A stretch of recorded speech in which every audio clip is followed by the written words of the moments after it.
All right, it's lovely seeing so many people here to discuss food policy on a Thursday evening when there's a baseball game going on across the street. So I think they play UC Irvine or UC, one of the UCs. So aloha. Good evening, everyone. My name is Ben Nishimoto. I head the operations team over at Honolulu Civil Beat. On behalf of the reporters on staff, the editors, and our support team, I just want to welcome you all to tonight's event, where we will be discussing sustainable food policies and the status of certain bills at this year's legislative session. My colleague and friend here, Chad Blair, is going to be moderating tonight's discussion.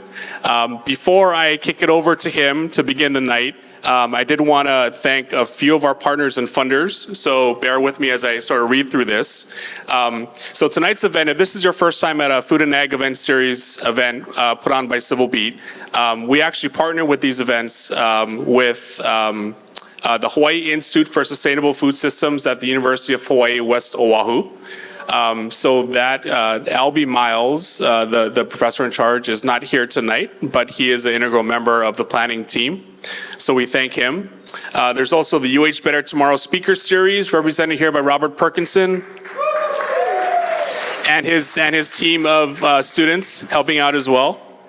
And finally, the third partner is Vai Collective. So they run this co-working and event space as well as a few others, both here and on the neighbor islands. And they're represented by Mahina Paishan and Keone, who's around here running around.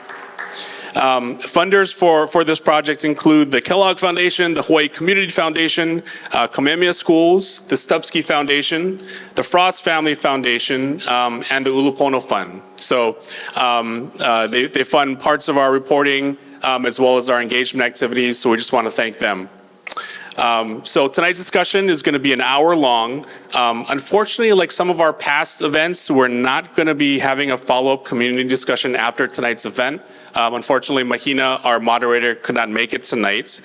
So it will be an hour-long panel discussion.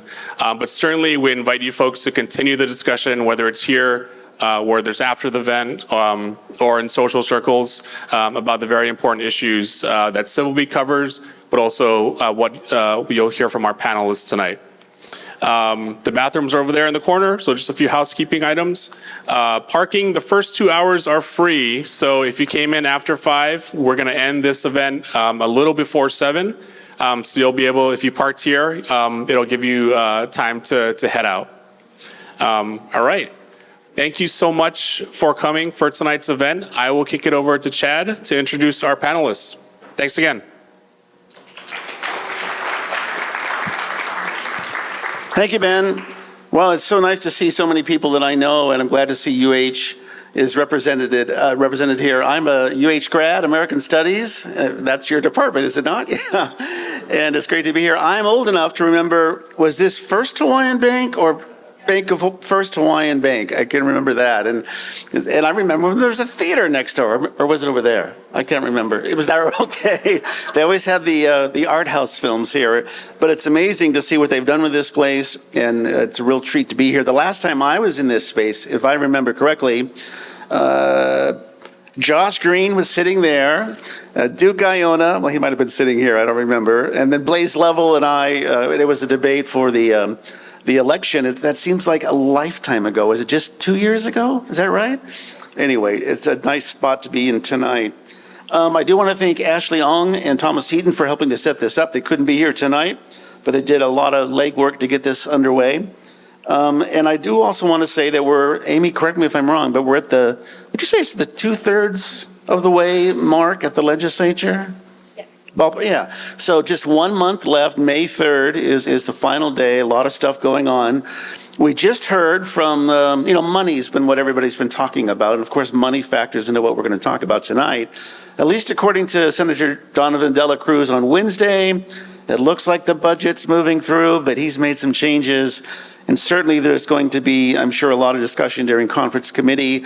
But for now, it seems like we have enough money for the Maui fires and the recovery, fingers crossed, and that we shouldn't have to cut important programs or departments And let's hope that works out. Amy's nodding, and so that's hopeful. And I think that's hopeful for some of these bills, which do have appropriations, some of them attached.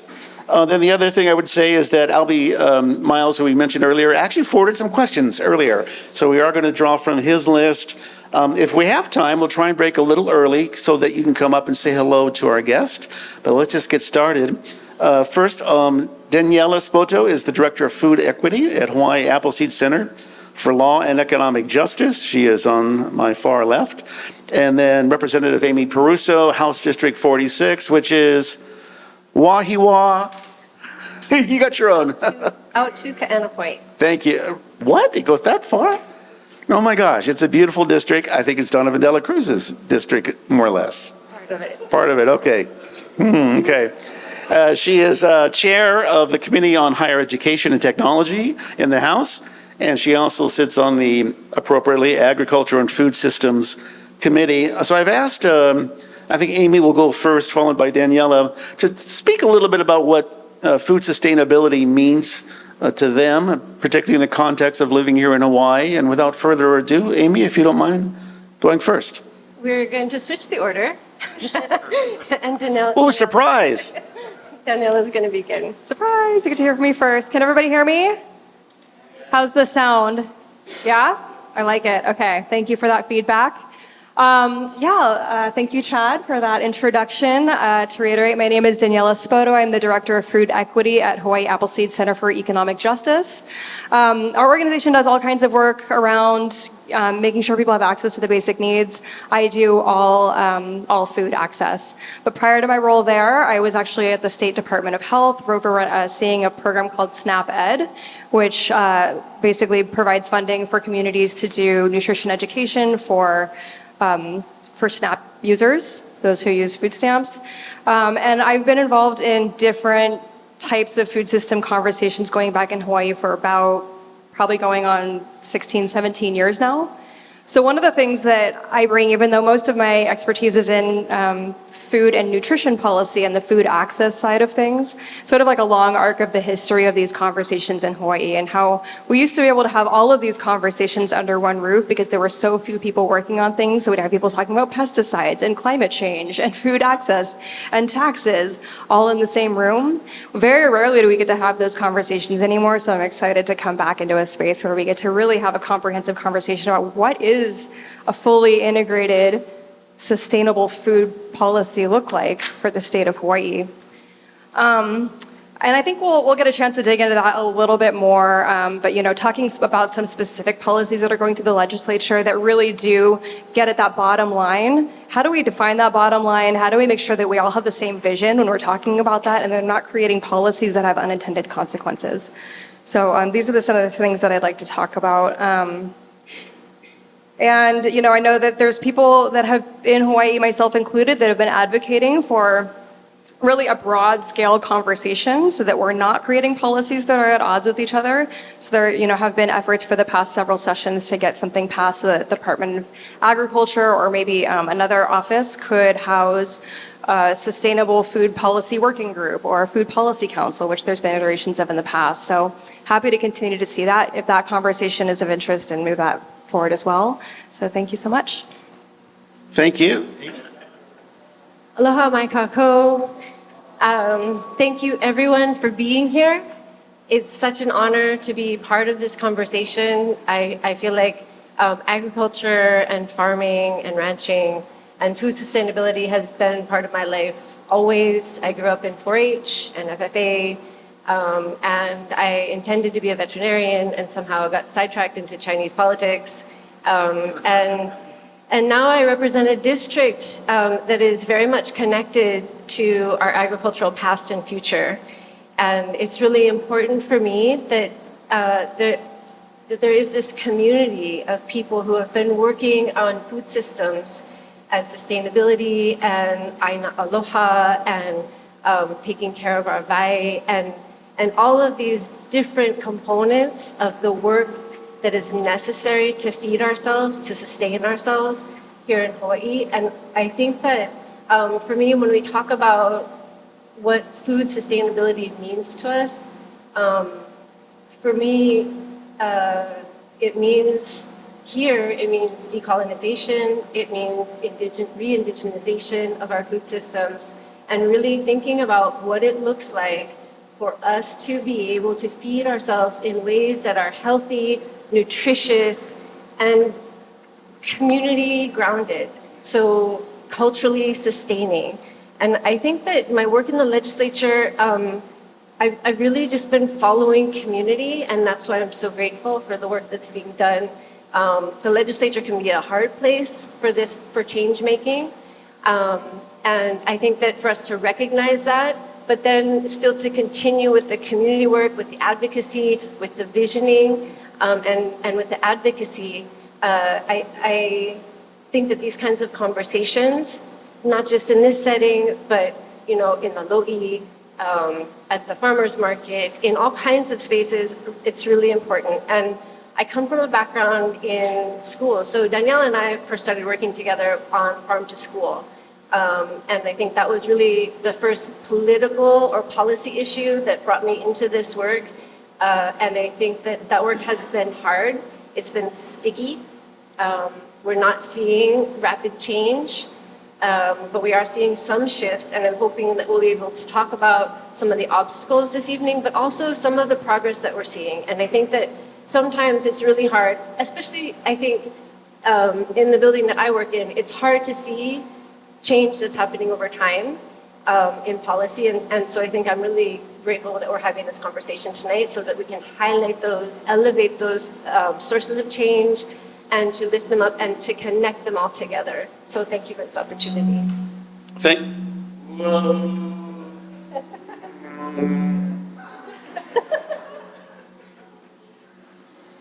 Aloha.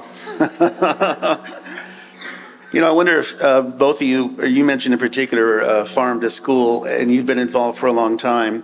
Would you mind explaining a little bit about what Farm to School is? I know many of you in this audience probably know, but even though we're not live, we are going to be posting this later on the internet. Would you mind just sharing a little bit more about what Farm to School, the program is, or the ideology? So I can start just because when I was working as teaching at Mililani High School, Mililani High School was part of the Aina Pono project or pilot, and essentially that was one step in the evolution of Farm to School in Hawaii. And really what Farm to School means is essentially getting local food from our local farmers onto our kids' plates in public schools for breakfast, for lunch, and even in food pantries so they can take food home. So for me, that's what Farm to School means, but it's this larger kind of, it gets really technical. There are pieces of procurement and, how do we support and encourage scratch cooking in our kitchens, in our cafeterias. But so there are a lot of components, and Daniela is really like one of our foremost experts in this work. So if you would add to that, that'd be great. Hello, I'm told that we're going to use my microphone because it's the best, and we're going to have to do a handoff here. Thank you for your patience. Here I go. I don't know what. Okay. Oh, I like that. I feel like I'm about to sing karaoke. Thank you for saying that. There's a lot of experts in the room that have been working on Farm to School probably longer than I have, so I just want to acknowledge that, I stand on the shoulders of giants. Farm to School, yes, it is school food. It's getting local food from farms onto the plates of students. But I think there's other components of it that are equally as important, which is what happens in the classroom, making sure that kids are educated about nutrition, agriculture, where their food comes from, and the food system as a whole. And then also what can happen on school campuses in the garden and school farms, so being able to integrate education into actual outdoor spaces. So it's actually those three components, and there's ways that policy can fit into all of those.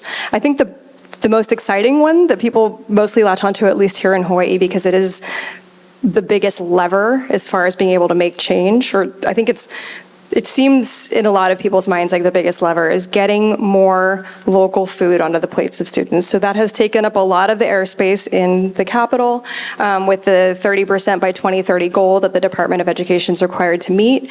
And a lot of the conversations in that building have revolved around how are we going to get to that goal. I've gotten very, very deep into some of the reasons why we haven't been able to make progress on that. I don't know that this is the forum to get into that, but I know that it is one of the biggest levers that we have, but it is also one of the most difficult to pull.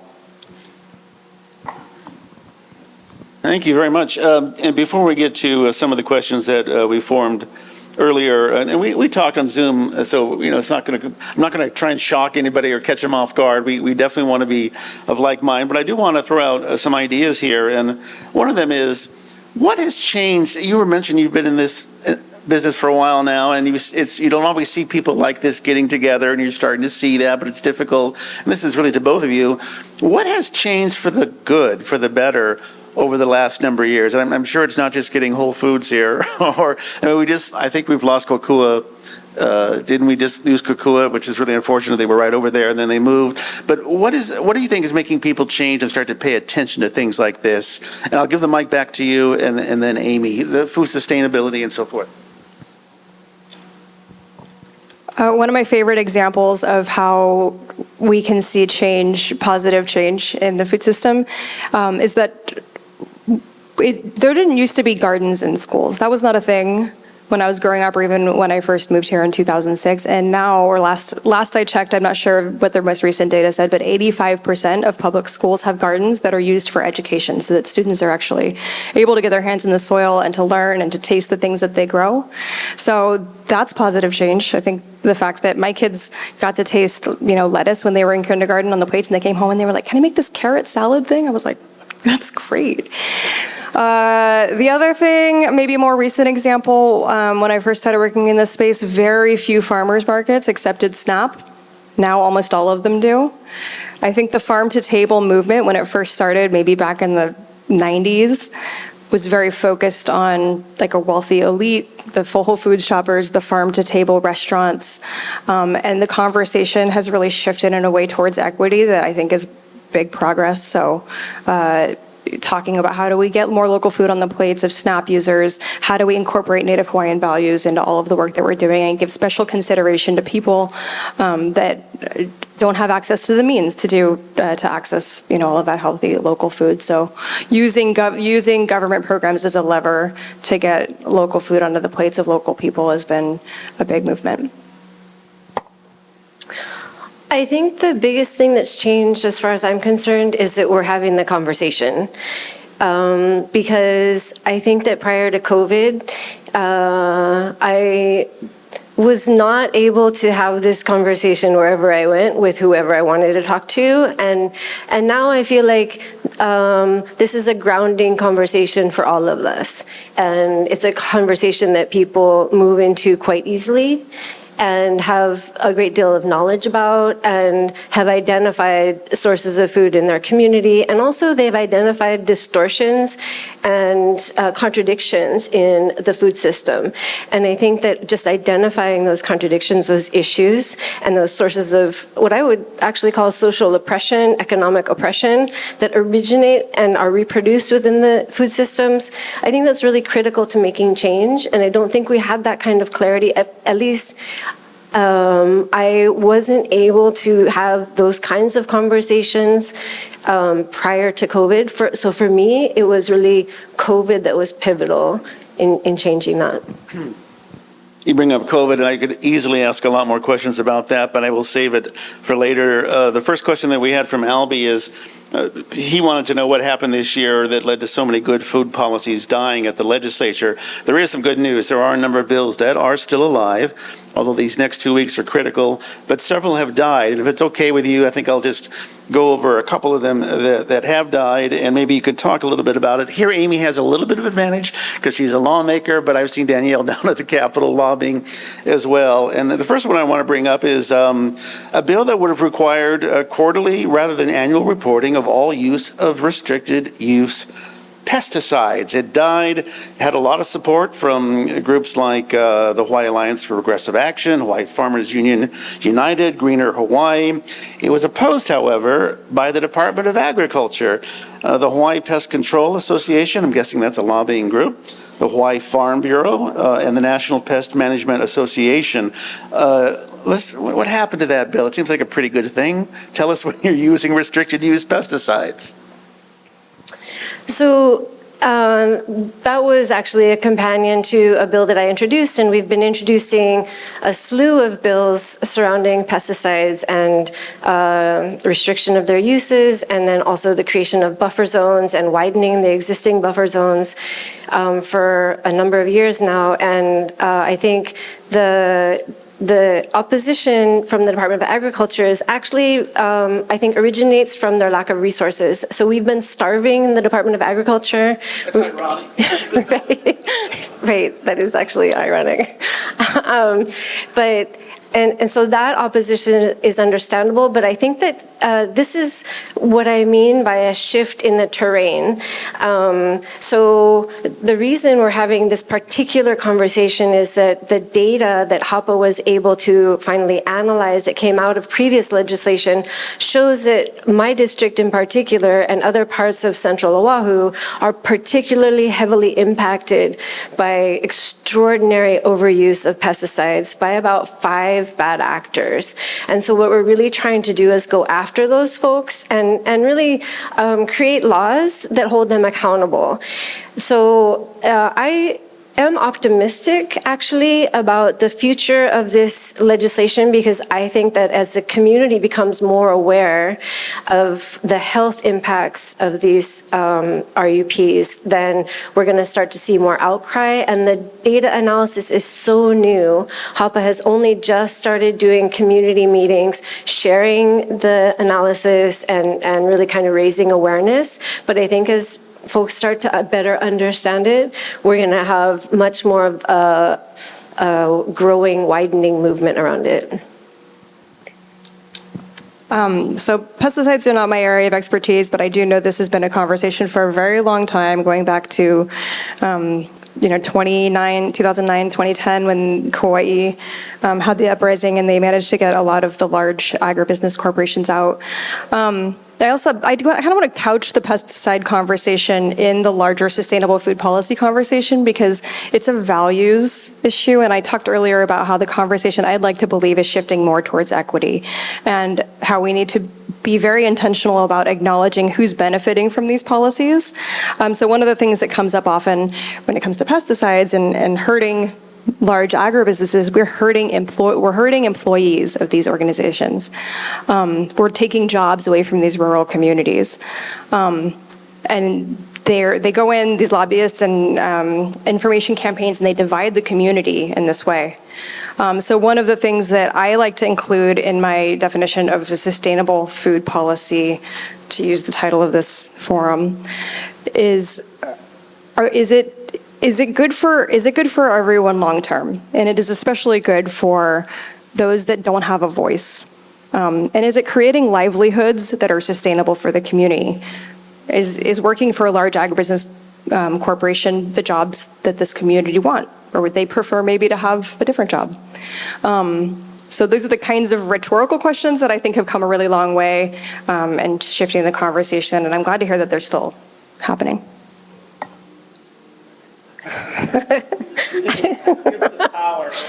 And I appreciate that.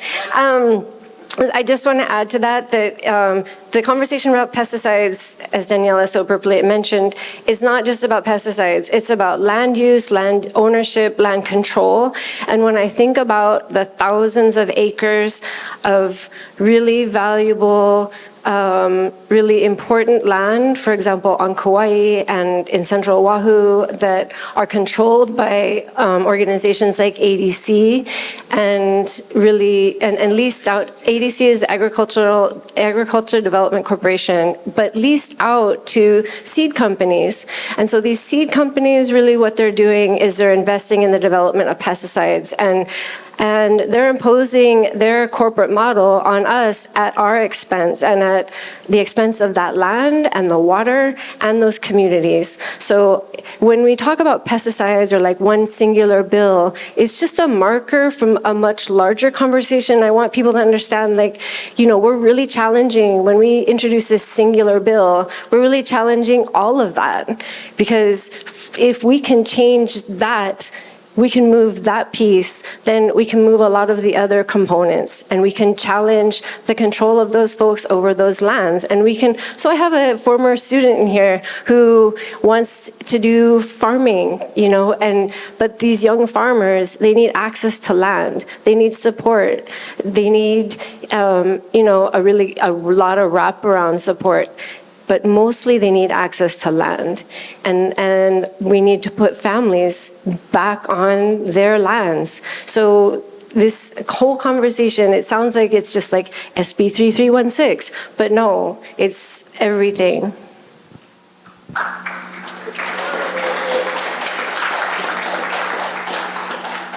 And correct me if I'm wrong, but it's the Agribusiness Development Corporation, ADC, which is championed by her colleague from Wahiawa.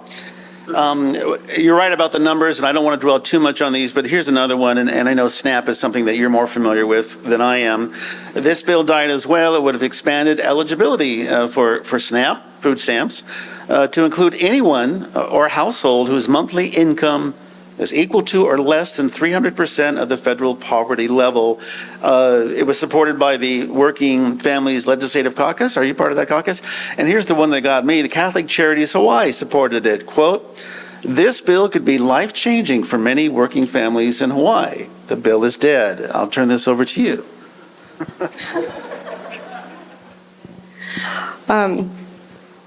Yes, so this is it's a new bill. Oftentimes when bills are first introduced, they're to start a conversation. So policy, one of the points I wanted to make is not about just passing legislation, it's about starting a conversation. And when you start to hear the testimony that's being shared and the media that's being generated, people are, it's like their eyes, the veil is lifted. And I think starting in COVID, people really started to pay attention. Hunger still exists in Hawaii. I think a lot of people don't understand what that looks like or what that means.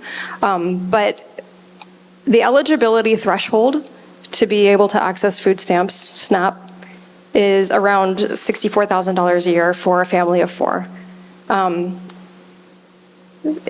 survival budget for that same family of four, according to the Aloha United Way study that was just released, is $104,000 a year. There's a gap. We need safety nets for people because they're not buying medicine. They're not able to afford to put gas in their car. They are struggling. They are stressed. It is not good. And it's been getting worse since COVID. So policies like this are very important, but they do need to be well thought out. And they're very slowly starting to gain momentum on the mainland because this issue is not unique to Hawaii. So we need to decide how, is expanding to 300% of the federal poverty level the best marker? Do we need to also take into account other eligibility criteria? What is going to be the cost of this? How is it going to get paid for? And yeah, we don't have time. We have emergency food providers, our food banks. We need to get money to them, ideally to buy local food. We need to make sure that we're feeding kids through the school system, getting as many kids out into free school meals as possible and expanding eligibility for that. There's a lot of different ways that we can get food to people, and this is definitely one of them, and I'm excited the conversation has started. I'm not surprised the bill died, but I do think that it will get momentum and it will continue to be a conversation in the years come. So much to talk about. A couple bills that are still alive that are waiting to go to the money committees, respectively, either in the House or the Senate. And then we'll switch to some other questions as well. There's so much to talk about such a short time. Speaking of schools, this bill would, beginning in the 2024-25 school year, require the DOE to provide free breakfast and lunch to all students enrolled in schools. It's going to be about $20 million. I think it died last time because there wasn't enough money, but maybe you can leverage federal funding. Where are we with that? You talk about gardens. How about being able to eat breakfast and lunch? So House Bill 1775 has perished. But I think that the conversation that occurred, I would say particularly in the House, shifted House sentiment around this bill and around this kind of effort. And the reason for that is that we had a group of young people come in and testify with incredible honesty and courage and vulnerability, and really talked about what it felt like to not be able to learn because they were focused on their hunger. So I was in that committee hearing, and I felt the sentiments of my colleagues shifting. And I think that that's exactly the kind of conversations, those really deep, intense, open conversations. These young people were sharing things that were not easy for them to share. And I really give them a lot of credit for this bill getting as far as it did in a year of incredible fiscal constraint. We knew going into this year that, the expectation was that we would not have any money. And I think it was actually, from my perspective, and I have a limited perspective, I have, just a window into what happens at the legislature.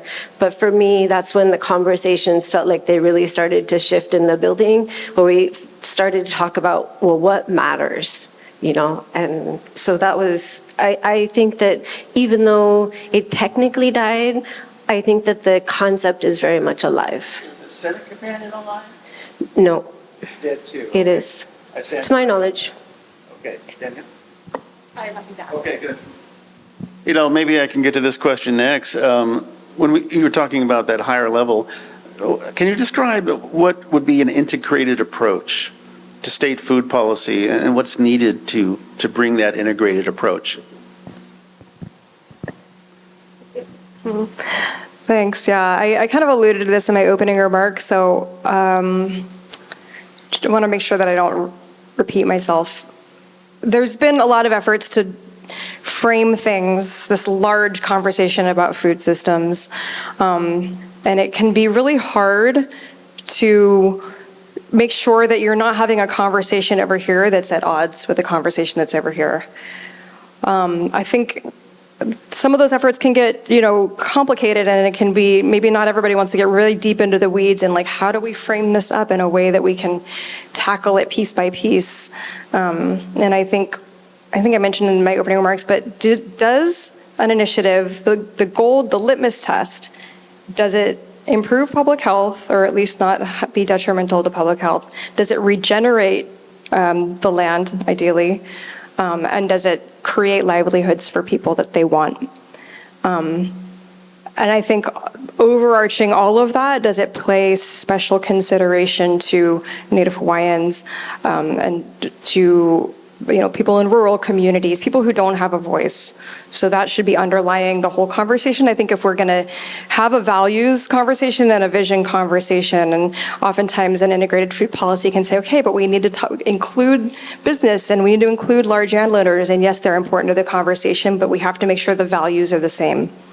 And so how we frame it up or divide it up is something that I think is still up for debate, and something that I hope that the state will undertake at some point. SB S414 was the bill that was trying to create this task force. It did not get very far. But to keep that conversation alive and to get everyone to be on the same page with the vision, and then what are the actionable steps that we need to take. I really feel like Albie should be here to answer his own question. But I will say I have a slightly different take. So for me, an integrated food system is just the ahupua'a system from Mauka to Makai, and taking care of that system and all the people within that system. And I would also say a second thing, when I think about food systems, I think about them in the context of economic systems. And for me, and we can, disagree, but for me, capitalism isn't working. So I feel like any food system we develop is also going to challenge our existing economic system. And I feel like we might want to get comfortable with that idea. We might want to get comfortable with challenging existing power structures, because I mean, I don't know why you're clapping because it's very hard work and it's not fun. But but I do think that like the integrated food policy thing is a planning structure and a framing. And for me, I think we need to make sure we understand that it's political and that we are in a particular place and that we should always be deferring to the people of this place and start with that. And then I think it'll be okay. Like I have a lot of confidence in people, and I feel like when you give people power and you do so in a way that is building their power, then you can create amazing things. I just think that we can do that with food systems. What can people do now, the people in this room, the people in this community, to get this going, to elevate this discussion, to take on those power structures? What can we implement and begin to see changes with? I think being a part of these conversations, coming and being here in this room today is a big step. Hopefully you're having some good conversations with folks that you've met, making connections, starting to dream differently. I think that is not to be underestimated, is creating these spaces. So thank you to the people that organized Civil Be Better Tomorrow speaker series. I think that this is a very important conversation to have and to continue to have. And then, take it a step further. You don't have to participate in legislative policy. You could write an op-ed for Civil Beat. You could you can teach a class if you're an educator. You can talk to your kids if you have children. But I think taking it to the next step and deciding that you want to engage in the legislative process is a really big one and a really important step to take. And the more that we can get people, not just people that work in this system, people that are educators or advocates or whatever, but people that just are actually experiencing things, farmers and families and people to come down and tell their stories, the more that we're going to change what happens in the building. I think the one thing I would add to that, and again, it's just coming from my personal experience, is to move from policy to politics, because everything good that I've ever seen has come about when people have become politicized. And for me, politicized looks like people organizing together, fighting together, and actually discovering things about themselves in the process, things that you never knew you were capable of doing. And sometimes that's super scary. And I, have colleagues right now, like we're talking about different strategies that are actually like pretty scary. And I say that because, we're all kind of challenged with our own limitations. So confront your own limitations and try to figure out, like, how do you move beyond those with other people? And it will affect food systems because it's so basic, but it will affect everything else in your life too. And the reason I'm saying that is, so much of our work in food systems has been kind of siloed in the nonprofits and then also siloed in the university system. And it hasn't really impacted, it hasn't moved to the electoral space, and not saying that's the most important space in politics, but it also hasn't really moved to kind of the, I would say, revolution building space, which is, adjacent. And by that I mean, so I'll just give you an example. So the Children's Action Work, Hawaii Children's Action Network, they have created a separate C4, which is HCAN Speaks. Why did they do that? They did that so that they can endorse candidates. We are not doing that in the food space. We aren't getting political. We're not holding the electeds accountable, and they know it. Trust me, they know it, right? So I also, like, I have a lot of young people in this room with whom I work, and they're looking at me. I see you looking at me questioningly. And I am not saying that everything that's worthwhile happens in the legislature. That's not what I'm saying at all. I'm just saying that is a place where important decisions are made, where laws are made, where policies are established, and we need to do work in the community, and we need to, like, there's such beautiful stuff happening in the community, but it's empowered. We buy work in the legislature, so we can invest in that work. We can take our public resources, our taxpayer dollars, and invest in the native fish hatchery at Waianae High School. We can invest in, Loko'ia around the state, in Lo'ikalo around the state. We can get back those lands from ADC and put our families and young farmers on those lands. Like, that's within our power. It's just the people who have a lot of power in the square building where I work that are saying that that's not possible. I'm telling you it's possible. So I think that we just need to be more creative and be more political. But I apologize because politics has always been my answer to every question. Who are those people in that building, Amy? We'll save that for another time. It's amazing, but we're down to 10 minutes here. I did want to quickly ask about one more bill and ask you another more substantive question. The Double Up Bucks program, DeBucks, as I understand it, there's a bill to appropriate more money. This is a bill that it didn't get it last time, but it's working. What is DeBucks? How does it work, and why is this a good bill? DeBucks, also known as Double Up Food Bucks or SNAP incentives. It provides a 50% discount on locally grown fruits and vegetables for SNAP users.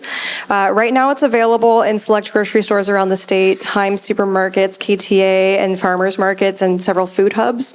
But this bill would allow it to expand to every single Foodland in the state. So every single SNAP shopper that shops at Foodland would be able to get their locally grown produce for 50% off. Again, going back to the not everyone can afford to shop at Whole Foods, and oftentimes locally grown produce is more expensive, so this would make it basically accessible to everyone.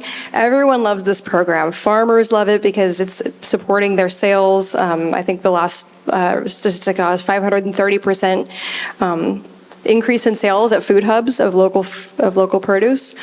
It's supporting dozens of farmers across the state. It's helping retailers. They're excited that they're getting money and that more of this produce is flying off their shelves. And then, of course, the SNAP users love it because they're skipping over the local carrots and they're buying often canned foods or whatever is going to make their dollar stretch the farthest. This makes that the most attractive option. It does cost money, but it is matched with federal funds. So we're asking for $2 million from the legislature, which would be doubled. And that is a drop in the bucket of what, these other things can cost and what the total budget is. And it's universally popular. So it is needing to be scheduled in Ways and Means. We are hearing that it's likely to get into the budget, maybe not at the full $2 million, but I think the more we can ask for that $2 million, the higher the likelihood. I just wanted to add that this is why the policy making and politics of the budget is important, because we're already seeing conversations around the Senate budget. So will there be $1 million in the Senate budget for the Bucks? Will there be, and then another additional $1 million for Farm to Food Bank, which is another similarly equity enhancing program.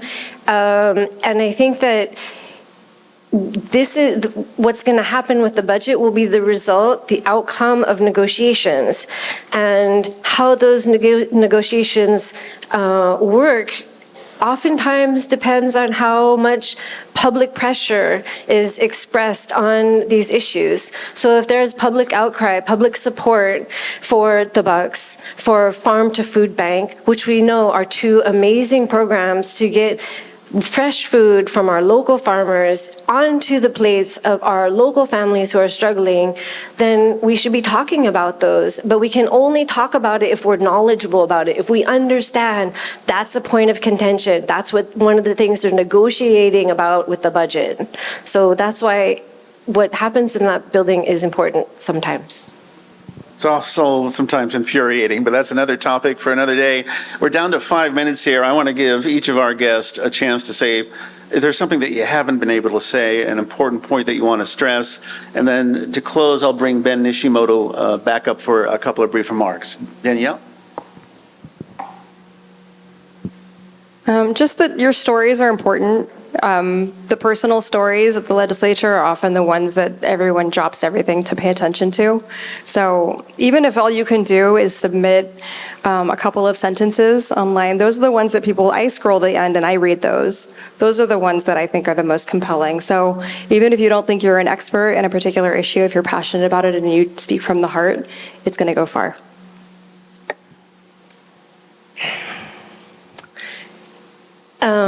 So I want to circle back to what we started with, which was pesticides, because I really want us to think about the relationship between the food we eat and public health. And I think that when we start making that connection in our conversations, in our private conversations, in our public conversations, and in our political conversations, then the legislators, the people who represent us, also start making those connections. We have a doctor who is our governor. Food is a core element of public health. Let's talk about food. Let's have an emergency proclamation about food. I mean, that's the kind of policy I'd like to see happen. Josh, I'm sorry, Dr. Governor Green, are you watching or will you be? No, that's all right. That's all right. There's so many things that I could have brought up, and I wish that we had more time. We just kind of flew through that amazingly. But I do want to bring Ben Nishimoto up for some closing remarks. But in particular, I want to ask all of you to give a heartfelt applause and aloha to Daniela Spoto and Amy Perusso for being here tonight.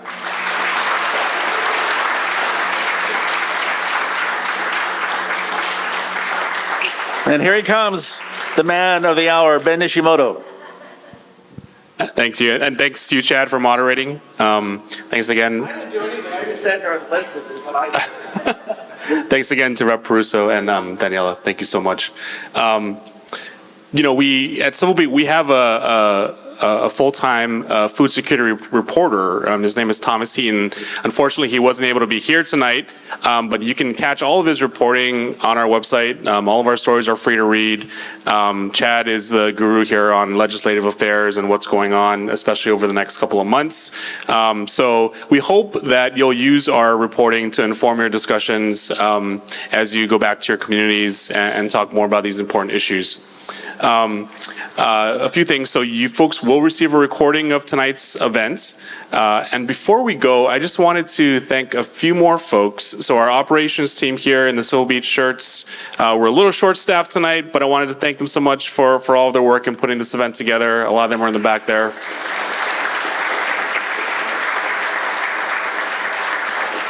We also have 3 awesome organizations manning the tables in back of you. So there's Go Farm Hawaii there in the corner. We've got the Hawaiian and Indigenous Health and Healing Program at UH West Oahu. I believe that's Albie's crew. And lastly, we have Edible Peace. So they do vegan mac nut cream cheeses, and I think they were passing out a bunch of samples earlier today. I still see the free samples sign, so you might be able to get some.